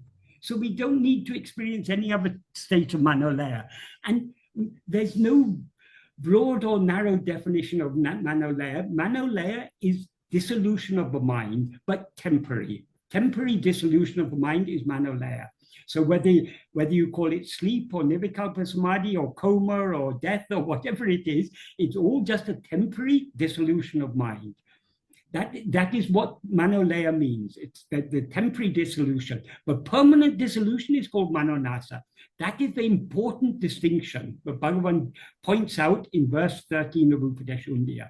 And you say that we can go into the state of being, that is the state of just being, means the state in which we do not rise as I. And Bhagavan has made it very, very clear, the permanent state in which we do not rise as I cannot be achieved by any means other than Atma-vichara. He makes that very clear in verse 27 of Uludunapadu. He makes it clear in other places also, but it's particularly clear here. In verse 27 of Uludunapadu, he says, Nanudiyadu ullanilai, namaduvai ullanilai.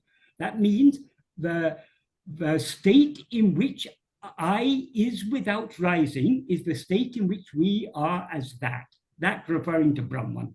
Then in the next sentence he says, Nan udikum tarnam ade nadamol, nanudiya tanirape savadu evan. That's a rhetorical question. Without investigating the place where I rises, how to reach the annihilation of oneself in which I does not rise? That annihilation of oneself in which I does not rise, the nanudya tanirape, that is the state of just being. Because just being means being without rising. So, and he makes it by asking this question. This is a rhetorical question. So when he's asked, without investigating the place where I rises, how to reach the annihilation of oneself in which I does not rise, it very clearly means that the only way to achieve that state is to investigate the place where I rises. The place where I rises is our own being. In other words, we need to investigate ourselves, the source from which we've risen as ego, in order to annihilate ourselves, annihilate ego, to be permanently in the state in which I does not rise. And he then goes on to ask another rhetorical question, without reaching, that means without reaching that annihilation of oneself, how to stand in one's own state in which oneself is that, say.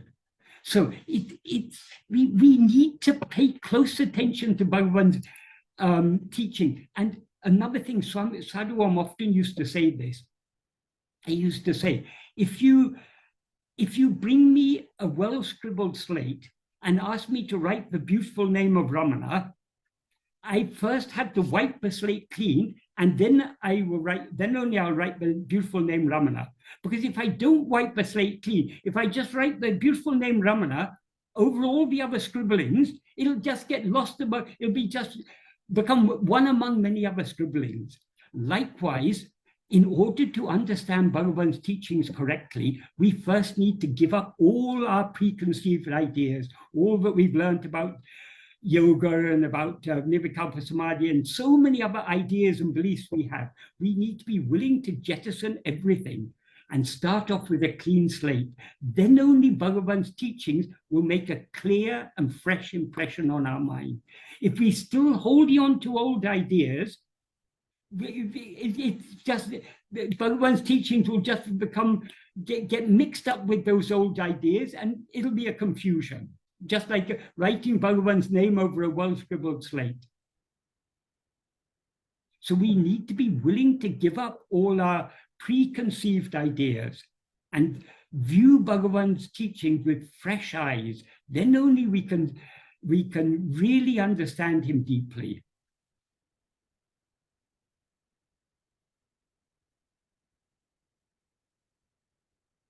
Most important of all, putting it into practice. If we put it into practice, we will understand why what Bhagavan has taught us about Manolaya, the shortcoming of Manolaya, how Manolaya is of no spiritual value at all. That will become very, very clear to us if we put his teachings into practice, if we go deep into this practice. It will become very, very clear what he is saying, what he is talking about, and why he says what he says. Otherwise, we can go on arguing these things. These are just ideas. One person has one idea, another person has another idea. We're just disputing ideas. This is not, this is, if we really, really want to understand Bhagavan's teachings deeply and correctly, we need to be set aside all other ideas, see Bhagavan's teachings with fresh eyes. Because what Bhagavan has brought us is a very, though these are very ancient teachings, these teachings are there, as I point out, the essence of Bhagavan's teachings is there in the Bhagavad Gita, but it's mixed up with so many other ideas, which are there all for a reason. But Bhagavan has that is the cream of Vedanta, is Advaita. And the cream of Advaita is Bhagavan's teachings. Bhagavan's teachings is Advaita in its very purest and most simplest and most practical form. So if we understand Bhagavan's teachings, we don't need anything else. But if we try to mix up Bhagavan's teachings with all the old ideas that we've learned from reading so many different types of books and so many, picking up so many ideas from here and there, we won't get the full benefit of that we can derive from Bhagavan's teachings. But to derive the full benefit, we need to approach Bhagavan's teaching with a fresh and open mind. A mind in which we are ready to set aside all other ideas and try and understand Bhagavan in his own light, not in the light of so many other things that we've learned from elsewhere. If you want to continue believing whatever you want to continue believing, that's fine. I mean, I'm not here to argue the point, but I'm just pointing out for those who want to understand, this is what Bhagavan has this is what Bhagavan has very, very clearly taught us. Beautiful.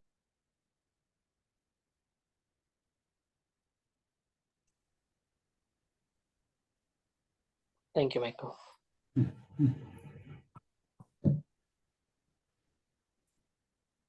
Eric has given some comments. Grant me, O beloved, only ever increasing love for thy feet.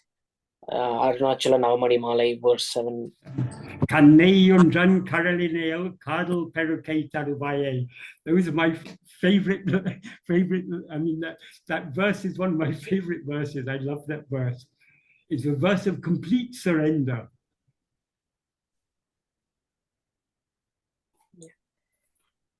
I think that's the end of the questions. Sai has also commented. Thank you, Michael. Much of what I said occurs in conversation of different devotees with Bhagavan, perhaps not in his direct works. Yes, that is a lot of conversations with Bhagavan.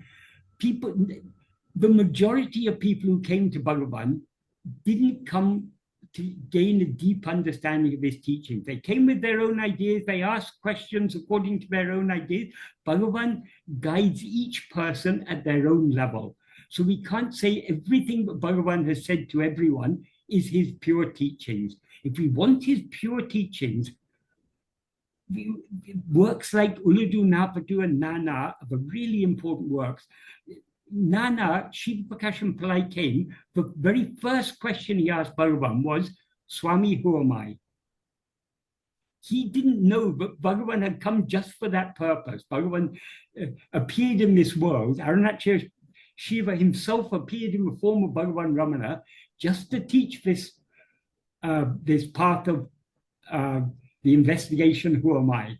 So he's so well attuned to Bhagavan's teachings. That's why Nana is such a valuable work. It was answers that Bhagavan gave to someone whose heart and mind was fully attuned to his teachings, even without knowing his teachings, that he was such a pakvi and such a well-suited disciple. Likewise, Murugana, for Uludunapadu, Murugana asked made a very simple request to Bhagavan. Mayin ilvum adu mavam tiranum ulahuia emaku odaha. That is, teach us the nature of reality and the means of attaining it, so that the world may be saved. So that means the people of the world may be saved. So he didn't come to get Bhagavan's approval for his own ideas. He wanted what Bhagavan has to give the world. And what Bhagavan has to give to the world is beautifully expressed in Uludunapadu. And Arunachal Stuti Panchakam, Aksharamlai, most of the verses of Aksharamlai, of Stuti Panchakam, were verses that came spontaneously from Bhagavan's heart. So these verses are the true, if we really want to understand Bhagavan's teachings, it's in his Arunachal Stuti Panchakam, Uludunapadu, Upadeshundya, Atma-vichara, Nana, these sort of works where we get the real heart of Bhagavan's teachings. Of course, when people come and ask Bhagavan questions about is not Gayatri the best mantra? Oh, what is better? In talk somewhere, Bhagavan said, well, what's better than Gayatri?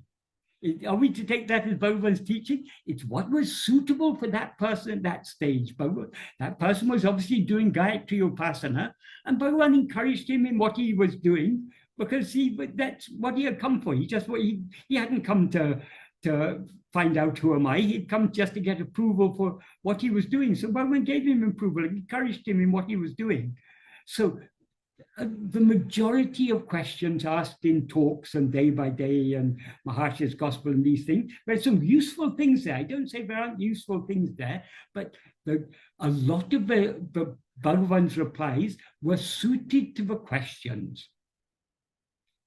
When Yogananda came to Bhagavan, this is recorded in talks, but he asked Bhagavan, what teaching should be given for the uplift of the masses? Bhagavan said, teaching cannot be given en masse. Teaching has to be according to the taught. So Bhagavan gives different teachings to suit people at different levels of spiritual development.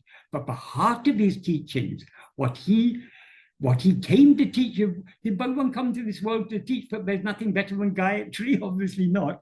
But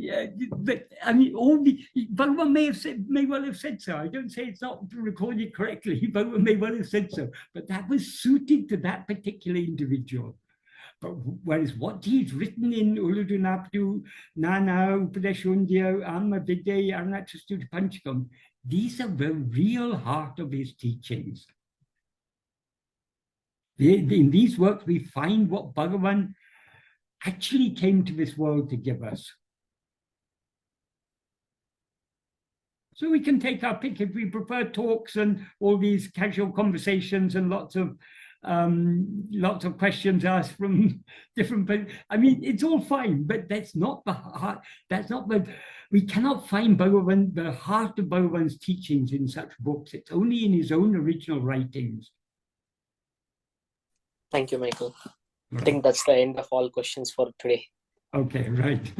Thank you so much. Okay, well, thank you. Thank you.